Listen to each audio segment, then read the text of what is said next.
Can I read some now? Sure.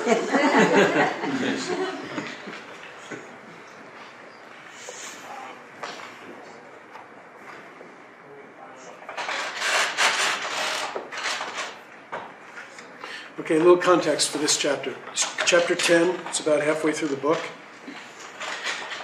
It's at the end of the seminary.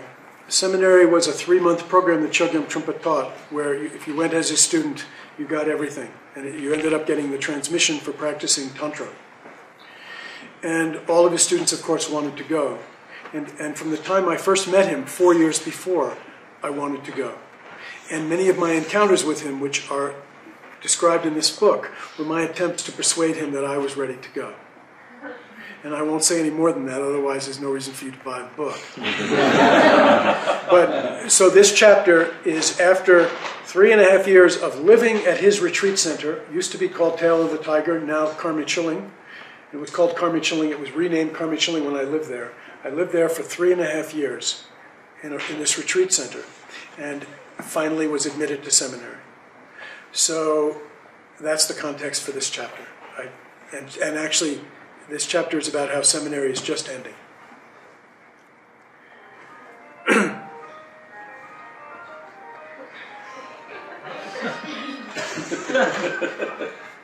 Okay? Waking up one morning the following May in a hotel in New Hampshire, I'm pretty sure I'm about to become enlightened. Never have I felt so alive, yet so peaceful at the same time. Maybe at the end of that acid trip 10 years ago, in the early morning. But that was the drug. This is something else. Or is it just the fullness of spring in New England, the warm sun and the trees blossoming everywhere on the grounds of the old hotel? Or is it Rinpoche? After all, he's just given the pointing out and transmission to the whole seminary of 300 students the evening before.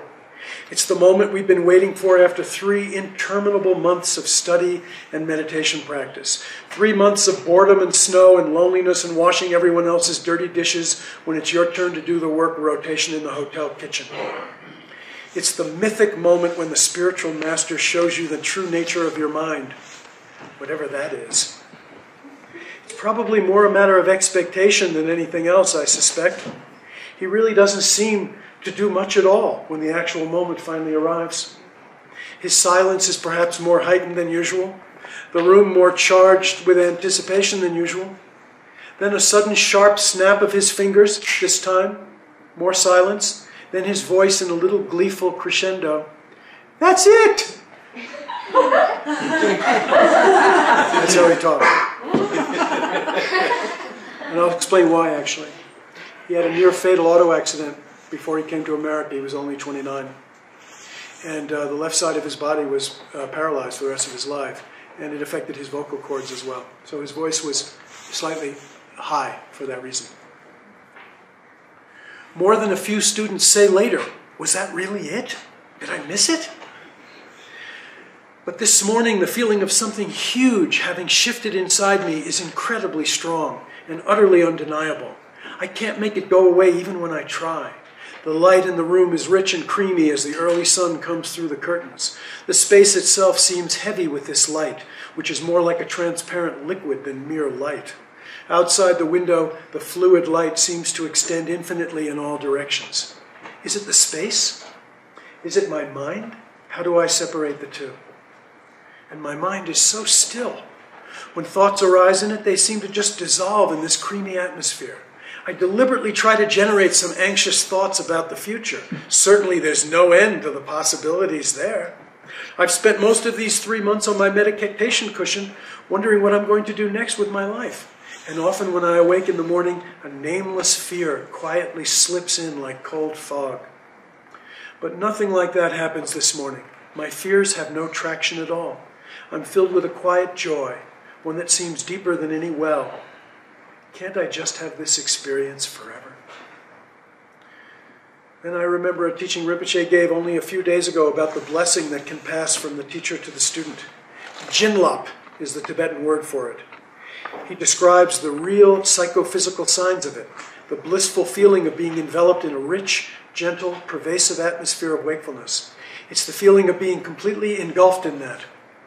Engalloped, he calls it, combining the two words and inventing a new word on the spot in his inimitable way to the delight of all of us. Engalloped! The teacher's mind is almost an entity, he tells us, filled with positive qualities which the student can receive fully if there's enough openness, like pouring melted gold into you. So this is it. This is the Jinlap, and I want it to go on forever.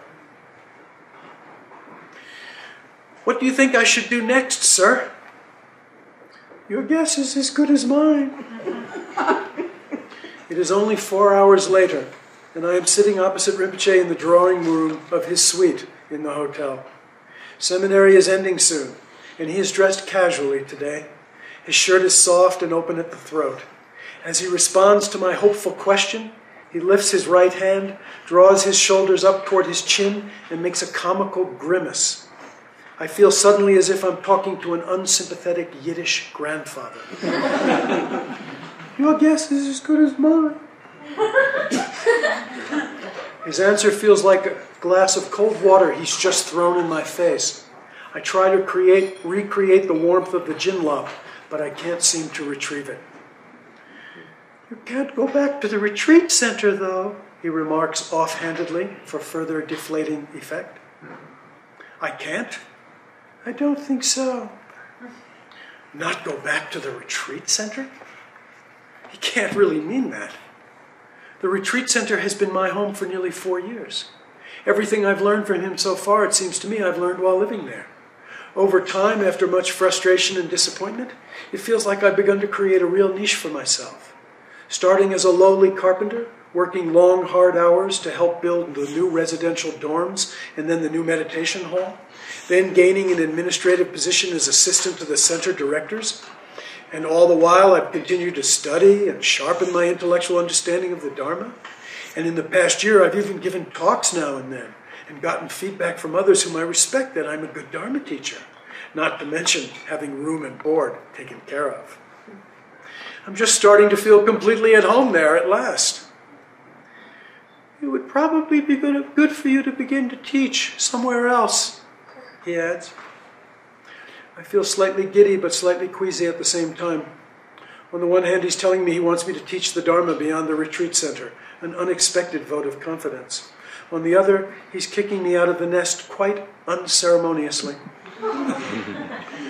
You mean out in the real world again?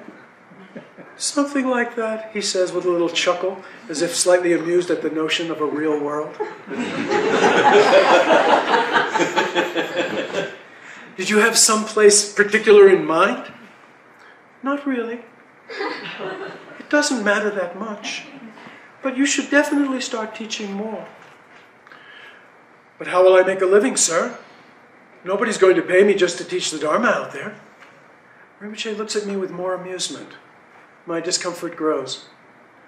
Your guess is as good as mine. He lights a cigarette with his beautiful gold lighter, then places it back down on his side table with a slow, powerful movement, as if that lighter were really the thunderbolt of the Hindu god Indra. Where to go from here with this incredibly disappointing conversation? I grasp at the remaining straw. Well, what is your guess, sir? He puffs the smoke of the cigarette in my general direction. Probably you should just follow your coincidences, he says at last. I realize that to ask him for any more clarification about my future would definitely be an act of aggression.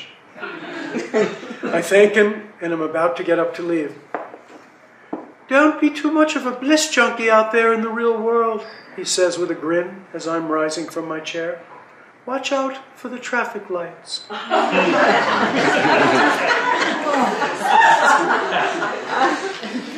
So, and then when I leave there and I go to the cafeteria, the coincidence is that he asked me to follow Materialize immediately, but I'm not telling you about that, otherwise you won't buy the book. So that's the first one. Do I have time to read a little more? Where's Ria? It's 8:12. My chaperone is going. What time is it? 8:12. Okay.